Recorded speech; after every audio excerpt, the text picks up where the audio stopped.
अखंड ज्योति। लेख, जहाँ प्रेम है वहाँ है आनंद। गायत्री मंत्र से स्वाध्याय प्रारंभ। ओम भूर्भुवः स्वः तत्सवितुर्वरेण्यं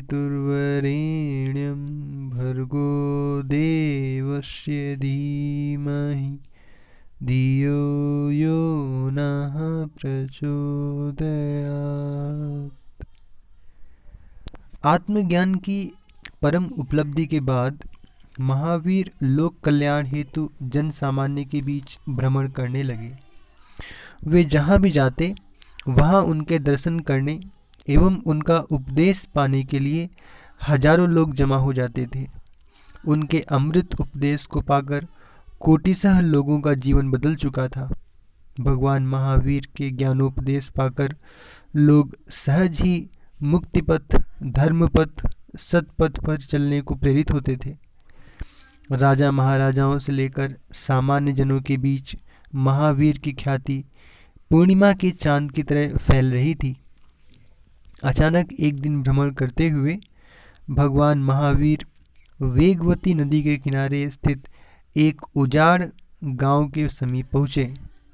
गांव के किनारे एक मंदिर बना हुआ था। महावीर उसी मंदिर के पास पहुँचे।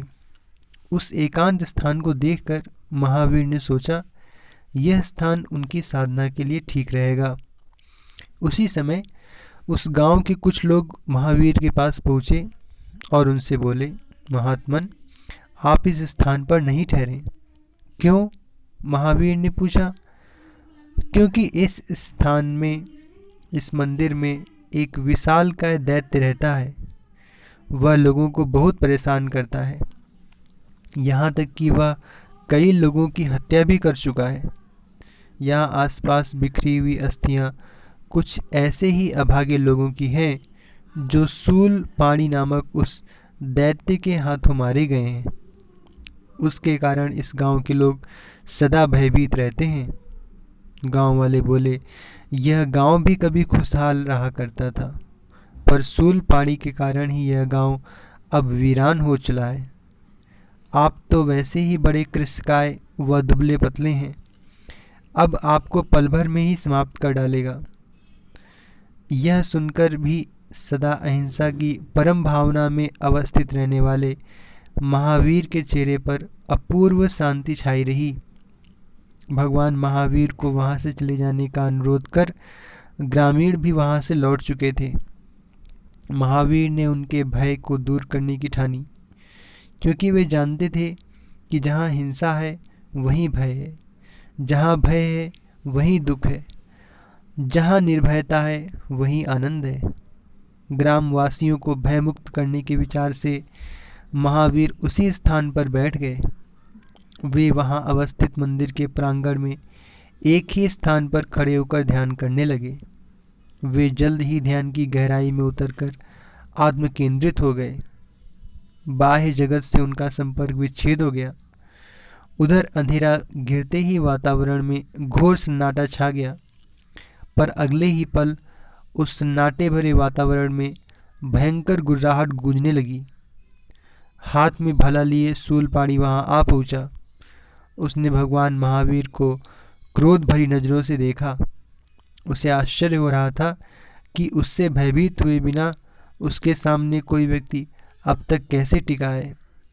पर महावीर तो ध्यान की गहराई में उतरकर चेतना के एक नए आयाम में पहुंच चुके थे। वे अपनी जगह पर यथावत बने रहे। उधर शूलपाणी क्रोध में और भी अधिक गुर्राने व गरजने लगा, पर महावीर इन सभी से बेखबर ध्यान में डूबे रहे। क्रोध में आकर शूलपाणी तीखे नख व दांतों से उन पर प्रहार करने लगा।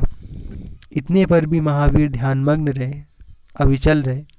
तो शूलपाणी भाले की नुकीली नोक उनके आँखों, कान, नाक, गर्दन व सिर में चुभोने लगा। लेकिन महावीर ने शरीर से तो जैसे संबंध विच्छेद ही कर लिया था। अतः वे तब भी अविचलित, निर्द्वंद व निर्भय बने रहे। वह ध्यान की गहराई में उतरे हुए महावीर की सहनशीलता की पराकाष्ठा थी, जो केवल उन जैसे तीर्थंकर में ही हो सकती थी। ऐसी अविचल निर्द्वंद दशा तो बुद्ध पुरुषों में ही हो सकती है। शूलपाणी अब समझ गया कि वह मनुष्य निश्चित ही कोई असाधारण पुरुष है, देव पुरुष है, दिव्य पुरुष है। ऐसा जानकर वह भय से कांपने लगा, थर्राने लगा।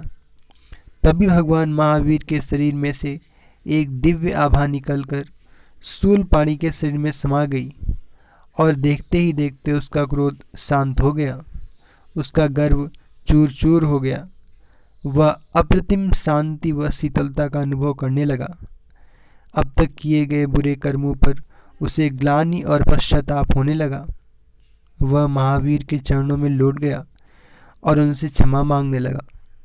भगवान महावीर ने तब अपने नेत्र खोले और करुणापूर्ण स्वर में बोले, शूलपाणी, क्रोध में हिंसा की उत्पत्ति होती है। हिंसा से और हिंसा की उत्पत्ति होती है जहाँ से प्रेम की उत्पत्ति होती है। जहाँ प्रेम है वहीं अहिंसा है, वहीं शांति है, वहीं सुख है, वहीं आनंद है। यदि तुम किसी को भयभीत न करो तो तुम हर भय से मुक्त रहोगे।